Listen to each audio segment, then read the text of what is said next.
Hello students. आज हम करेंगे history +2 class one liner question answers. इससे पहले भी हमने किए थे इससे पहली वाली वीडियो में, तो उससे आगे हम और क्वेश्चन आंसर्स इसके डिस्कस करते हैं। तो फर्स्ट क्वेश्चन है आपके सामने, श्रीनगर और ललिता पाटन नामक नगर की स्थापना किसने की थी? तो ये किसने की थी? अशोक ने। मौर्य साम्राज्य का अंतिम शासक कौन था? तो ये था बृहदत्त, और इसको पुष्यमित्र शुंग ने हराया था, और ये उस युद्ध में मारा गया था। तो पुष्यमित्र शुंग ने मौर्य वंश के बाद शुंग वंश की नींव डाली थी। कुषाण वंश का सबसे महान शासक कौन माना जाता है? कनिष्क माना जाता है। तो इसकी राजधानी कौन सी थी? पुरुषपुर। ध्यान रखना है आपने, कनिष्क वंश का सबसे महान शासक कनिष्क था कुषाण वंश का, और कनिष्क की राजधानी कौन सी थी? पुरुषपुर। चौथी बौद्ध सभा किसने आयोजित की थी? तो ये की थी कनिष्क ने, जो कुषाण वंश का सबसे महान शासक था। इससे पहले तीन बौद्ध सभाएं हुई थी, जो कि पहली जो थी वो राजगृह में हुई थी अज्ञातशत्रु के समय में। दूसरी हुई थी वैशाली में, उसमें कालाशोक शासन कर रहा था। तीसरी हुई थी पाटलिपुत्र में, और ये हुई थी अशोक के समय में। और चौथी हुई थी कुंडलवन में कनिष्क के समय में। तो आपने ध्यान रखना है। तो फर्स्ट किसके समय में हुई थी? अज्ञातशत्रु, दूसरी कालाशोक, तीसरी अशोक और चौथी कनिष्क। गुप्त साम्राज्य का संस्थापक कौन था? श्री गुप्त। गुप्त साम्राज्य की राजभाषा क्या थी? तो गुप्त साम्राज्य की राजभाषा थी संस्कृत। इससे आगे है गुप्त वंश में जो था, गुप्त वंश था जो, उसके राजाओं ने एक संवत चलाया था 320 ईस्वी पूर्व, और ये चलाया था चंद्रगुप्त द्वारा। ये चंद्रगुप्त गुप्त वंश का शासक था, ना कि मौर्य वंश का। ये आपने ध्यान रखना है, क्योंकि जहाँ पर मौर्य वंश के शासक का उल्लेख होगा वहाँ पर चंद्रगुप्त मौर्य, उसके साथ मौर्य शब्द लगा होगा। हरिसेन किसके दरबारी कवि थे? तो ये गुप्त वंश के शासक समुद्रगुप्त के दरबारी कवि थे, और इसी राजा को क्या कहा गया है? भारतीय नेपोलियन। मेहरौली लौह स्तंभ का संबंध किससे है? तो ये गुप्त वंश के शासक चंद्रगुप्त द्वितीय से इसका संबंध है। इलाहाबाद का स्तंभ अभिलेख किसने लिखवाया था? किसने लिखवाया था? हरिसेन ने। लिखा हरिसेन ने था, और ये हरिसेन कौन था? समुद्रगुप्त के दरबार में कवि था। कुषाण काल में कला का मुख्य केंद्र क्या था? तो ये था तक्षशिला। आपने याद रखना है, यहाँ पे आंसर नहीं लिखा हुआ, तो क्या था? तक्षशिला।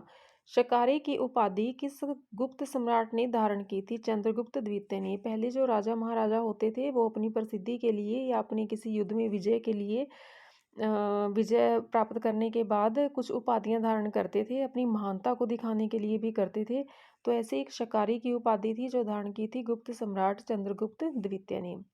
फाहियान एक यात्री हुआ है, तो उसने एक पुस्तक लिखी है फोको की, उसकी पुस्तक को आपने याद कर लेना है। हूण कौन थे? मध्य एशिया का एक कबीला था हूण। इन्होंने भी भारत पर आक्रमण किया था 455 ईस्वी में। प्रभावती गुप्त कौन थी? ये चंद्रगुप्त द्वितीय की पुत्री थी। पंचतंत्र का लेखक किसको माना जाता है? विष्णु शर्मा को। एलोरा की गुफाएं महाराष्ट्र में हैं, और सिक्कों का जो अध्ययन होता है वो क्या कहलाता है? मुद्रा शास्त्र। आगे है, किस राजवंश ने सबसे पहले सोने के सिक्के जारी किए थे? तो ये सिक्के जारी किए थे गुप्त शासकों ने। रुद्रदमन किस वंश का शक्तिशाली शासक था? ये था शक वंश का। महाभारत के रचनाकार कौन थे? महर्षि वेदव्यास। ऐसा माना जाता है कि इन्होंने श्री गणेश से इस ग्रंथ को लिखवाया था। महाभारत का समालोचनात्मक संस्करण किसने तैयार किया था? तो वो थे B.S. सुकथांकर।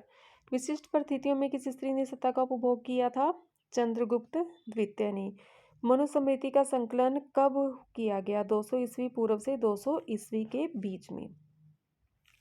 धर्म ग्रंथों में कितने प्रकार के विवाहों को स्वीकृति दी गई है? तो वो है 8, और उसमें से उत्तम माने गए हैं 4। गोत्र के नियम कितने थे? 2। प्राचीनतम ग्रंथों में शूद्र, जो सबसे निम्न वर्ग होता था, उसका क्या कर्तव्य माना जाता था? कि वो ऊपर वाले तीनों वर्गों की सेवा करेंगे। यहाँ पे वैश्य आएगा, ब्राह्मण, क्षत्रिय और वैश्यों की सेवा करेंगे, उनका कर्तव्य माना जाता था। गौतमी पुत्र श्री सातकर्णी का संबंध किस वंश से है? तो यहाँ पे आंसर नहीं लिखा हो तो आपने यहाँ पे सातवाहन लिख लेना है। शास्त्रों के अनुसार किस जाति के लोग ही राजा का पद ग्रहण कर सकते थे? तो वो थे क्षत्रिय।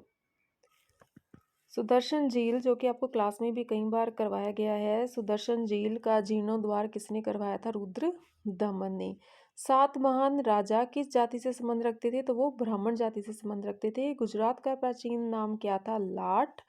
रुद्र दमन किस वंश का शासक था? शक का। ये जो क्वेश्चन है लाट, इसमें कई जगह आपको अनार्क प्रदेश भी इसका नाम लिखा हुआ मिल सकता है, तो आपने ध्यान से करना है।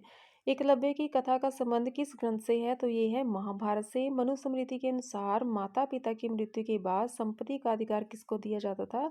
ज्येष्ठ पुत्र को। द्रौपदी कौन थी? सबको पता होना चाहिए, पांडवों की सहपत्नी। बहुपति प्रथा किसने प्रचलित की थी? पांडवों ने। महाभारत के लेखक का नाम श्री वेदव्यास जी था, और ये पहले भी आ चुका है, मैंने बताया भी था, और इसको उन्होंने किससे लिखवाया था? श्री गणेश जी से। तो आज के लिए इतने ही क्वेश्चंस, आप इनको अच्छे से याद करेंगे, आपके एग्जाम्स में बहुत हेल्पफुल होंगे। Thank you.